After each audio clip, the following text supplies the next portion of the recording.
அனைவருக்கும் ஆர்சிசியின் அன்பு வணக்கங்கள். இங்கே நம்ம என்ன பார்க்க போகிறோம் பார்த்தீங்கன்னா 2299 கிராம உதவியாளர் பணியிடங்கள் நிரப்ப அரசாணை வெளியிட்டிருக்காங்க. அதை பற்றி முழுமையாக தகவல் பார்க்கலாம் வாங்க. 3 ஆண்டுகளுக்கு மேல் காலியாக உள்ள கிராம உதவியாளர் பணியிடங்கள் நிரப்புவதற்காக அரசாணை தமிழக அரசு வெளியிட்டிருக்காங்க. இது தமிழ்நாடு கிராம உதவியாளர் பணிக்கான புதிய வழிகாட்டு நெறிமுறைகளின்படி பணியிடங்களை விரைவாக நிரப்ப வேண்டும் என்று உத்தரவிடப்பட்டுள்ளது.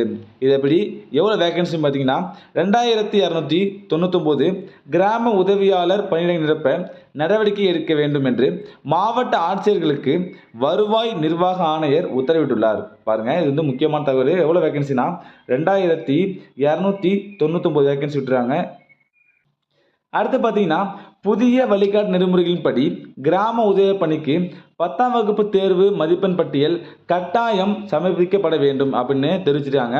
தமிழை ஒரு பாடமாக கொண்டு தேர்வு எழுதியிருக்க வேண்டும். இந்த நடைமுறையுடன் புதிதாக விண்ணப்பதாரர் 10ஆம் வகுப்பு தேர்வு எழுதி தேர்ச்சி அடைந்திருந்தாலும் அல்லது தேர்ச்சி அடையவில்லை என்றாலும் முழு மதிப்பெண் வழங்கப்பட வேண்டும்.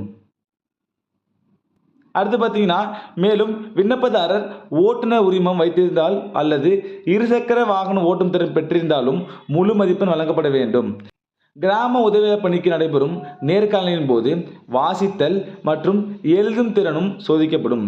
விண்ணப்பதாரின் வாசிக்கும் படிக்கும் திறனுக்கேற்ப மட்டுமே மதிப்பெண் வழங்கப்பட வேண்டும் அப்படின்னு அறிவிச்சிருக்காங்க. அடுத்து பாருங்க, கிராம உதவியாளர் நியமனம் தொடர்பான அறிவிப்புகள் முறையாக உரிய வழிமுறைகளின்படி வெளியிடப்படுவதை சம்பந்தப்பட்ட மாவட்ட ஆட்சியர்கள் மேற்பார்வையிட வேண்டும் அப்படின்னு அரசாணை வெளியிட்டிருக்காங்க. கிராம உதவியாளர் பணிகளுக்கான தேர்வு முறை உரிய வழிமுறைகளை பின்பற்றி நடைபெறுவதை அந்த மாவட்ட ஆட்சியர்கள் உறுதி செய்ய வேண்டும் அப்படிங்கிறது தெரிவிச்சிருக்காங்க.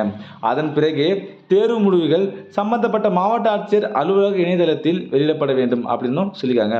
மொத்த வேகன்சி எவ்வளோன்னு பார்த்தீங்கன்னா 2299 வேகன்சி. இந்த வாய்ப்பை தவற விட்டுறாதீங்க. நன்றி, வணக்கம்.